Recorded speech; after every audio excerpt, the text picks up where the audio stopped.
Shalom sahabat KP yang murah hati. Dalam ilmu hitam, biasanya para dukun menggunakan beberapa media atau benda yang akan digunakan untuk menyakiti korbannya. Kira-kira apa saja ya sahabat? Berikut ulasan lengkapnya.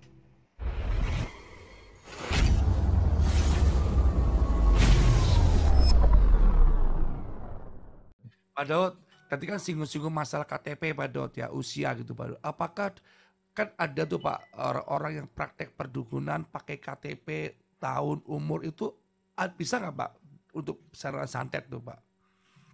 Bisa, penting kan fotonya tuh Mas sama hari kelahiran.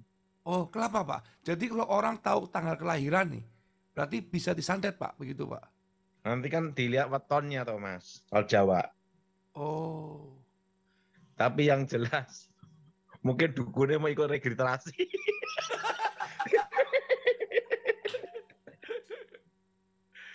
Ya, karena kan di masyarakat kan sebuah wacana Pak. Banyak orang bilang kalau apa tahu lahirnya, tahu tanggal lahirnya itu bahaya buat ilmu perdukunan karena bisa diguna-guna gitu Pak. Itu kan masalah weton tuh Mas. Oh weton ya. Itu berlaku buat semua jenis ilmu apa di daerah tertentu apa semua berlaku Pak? Itu untuk dukun aliran Jawa tuh Mas. Khusus aliran Jawa ya.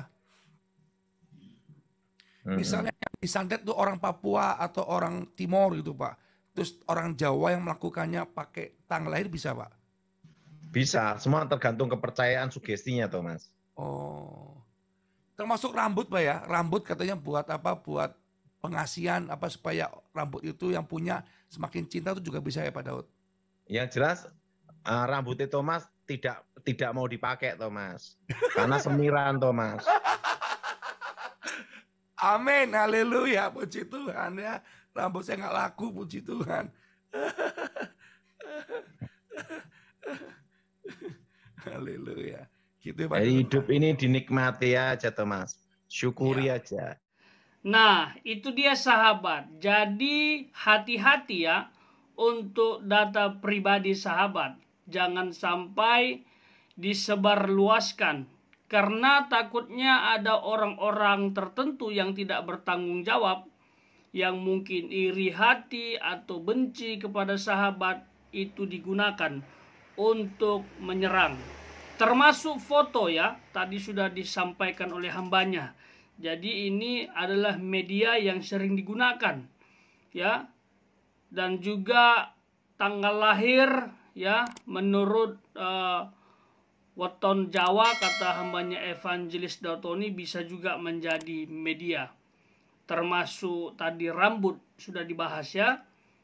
Nah, ternyata lain dari itu masih banyak media-media lain yang sering digunakan ya, karena para dukun atau para normal itu bervariasi media atau benda-benda yang digunakan. Namun secara umum sering ditemukan sebagai berikut. Yang pertama adalah silet dan paku. Benda ini biasa dilancarkan langsung ke tubuh target untuk merasakan sakit yang berlebihan dan biasanya tak masuk akal di mata ilmu kesehatan. Dalam beberapa kasus pasien yang berobat ke dokter bahkan dinyatakan sehat, namun dalam tubuhnya sangat merasa kesakitan. Lalu yang kedua, peluru. Dalam kajian ilmu hitam, peluru atau timah panas biasa digunakan untuk santet yang dilancarkan kepada target tetapi tak terlihat. Efek peluru ini selain terasa perih yang sakit dari dalam, efeknya juga bisa terasa terbakar pada tubuh si penderitanya. Lalu yang ketiga adalah tanah kuburan. Tanah kuburan ini ya biasanya digunakan sebagai perantara pelancar santet. Pada beberapa kasus, tanah kuburan biasanya dibungkus menggunakan potongan kain, kafan, dan dikirim pada malam hari. Pada proses pengirimannya, santet jenis ini biasanya terlihat seperti bola api besar atau sering disebut juga dengan banaspati. Efek dari santet jenis ini biasanya ditujukan agar merusak rumah tangga seseorang, yang membuat penghuni rumahnya akan selalu dalam kondisi panas dan emosi yang berkepanjangan. Yang keempat, tulang ayam. Bagi dunia perdukunan, benda ini biasanya digunakan sebagai media santet yang tujuannya digunakan dalam menghancurkan bisnis makanan agar si target tidak memiliki pembeli atau tidak laris. Lalu yang kelima, ada juga yang menggunakan kuku. Biasanya benda ini digunakan dalam bentuk santet yang bertujuan mempersulit si target dalam mendapatkan jodohnya. Termasuk rambut tadi juga ya, untuk jenis santet ini supaya targetnya tidak mendapatkan jodoh.